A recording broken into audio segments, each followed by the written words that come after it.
हर महीने की तरह इस बार भी पहली तारीख को आम आदमी की जेब पर बड़ा बोझ पड़ा है। देश में कमर्शियल सिलेंडर के साथ साथ छोटू सिलेंडर के दाम भी बढ़ा दिए गए हैं। साथ ही एलपीजी डिलीवरी से जुड़े नियमों में भी बदलाव हुआ है। आइए डिटेल में बताते हैं 1 मई से कौन कौन सी जरूरी बदलाव हुए हैं। नमस्कार, मैं हूं आपके साथ ममता तिवारी और आप देख रहे हैं न्यूज 18 का डिजिटल प्लेटफॉर्म। सबसे पहले बात गैस सिलेंडर की। देश में 1 मई से गैस सिलेंडर की नई कीमतें लागू हो गई हैं। मिडिल ईस्ट टेंशन के बीच देश की सरकारी कंपनियों ने सिलेंडर के दाम बढ़ा दिए। 1 मई 2026 से कमर्शियल एलपीजी सिलेंडर की कीमतों में एक मुश्त करीब 993 रुपए की बड़ी बढ़त देखने को मिल रही है। अब दिल्ली, मुंबई सहित देश के तमाम शहरों में कमर्शियल एलपीजी की कीमतें 3000 रुपए के भी पार पहुंच गई है। हालांकि घरेलू गैस सिलेंडरों की कीमतों में कोई बढ़ोतरी नहीं की गई है।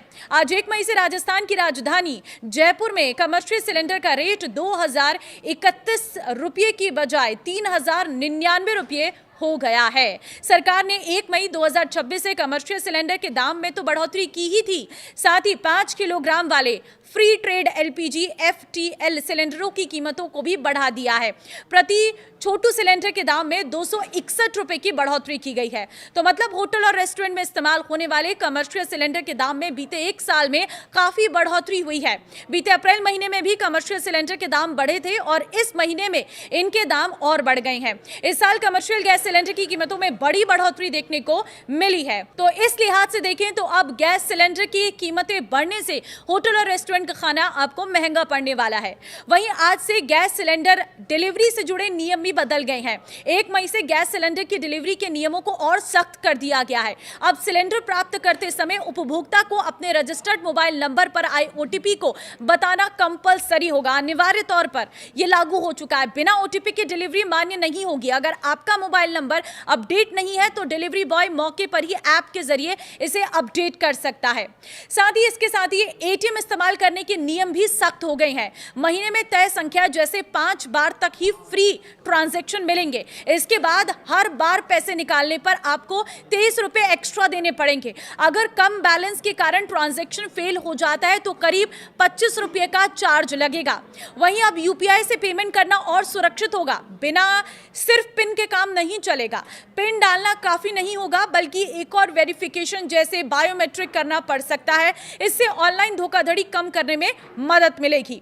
सरकार ने हवाई ईंधन एटीएफ के निर्यात पर 33 रुपए प्रति लीटर ड्यूटी तय की है। अच्छी बात यह है कि घरेलू फ्लाइट्स के लिए एटीएफ के दाम नहीं बढ़ाए गए हैं, जिससे हवाई किराए फिलहाल स्थिर रह सकते हैं। अब ऑनलाइन गेमिंग के लिए सख्त नियम लागू हो गए हैं। गेम्स को 3 हिस्सों में बांटा गया है: मनी गेम्स, सोशल गेम और ई स्पोर्ट्स। जिन गेम्स में पैसे लगते हैं उनके लिए रजिस्ट्रेशन जरूरी होगा और उन पर कड़ी निगरानी रखी जाएगी। आज से कई बैंकों ने क्रेडिट कार्ड के नियम भी बदल दिए हैं। अब बिजली बिल या किराया भरने पर मिलने वाले रिवॉर्ड पॉइंट कम मिलेंगे या कुछ मामलों में अतिरिक्त चार्ज देना पड़ सकता है। तो ये है वो बड़े बदलाव जो 1 मई से पूरे देश भर में लागू हो रही है। ये सभी बदलाव आपकी जेब पर सीधे असर डालेंगे। तो इस वीडियो को आप जितना हो सके शेयर कर दीजिए ताकि सभी लोगों को इन बड़े बदलावों के बारे में पता चल सके, क्योंकि ये फाइनेंशियल लिहाज से बहुत इंपॉर्टेंट है, क्योंकि इसमें यूपीआई के नियम भी है, पैसे से जुड़े नियम भी है और सबसे महत्वपूर्ण चीज ये है कि अब सिलेंडर की प्राइस भी हाई हो गई है और बिना ओटीपी के सिलेंडर आपको नहीं मिल पाएगा। तो इस वीडियो में कमेंट के जरिए आप अपनी राय शेयर कर सकते हैं और वीडियो को शेयर करना मत भूलना। नमस्कार।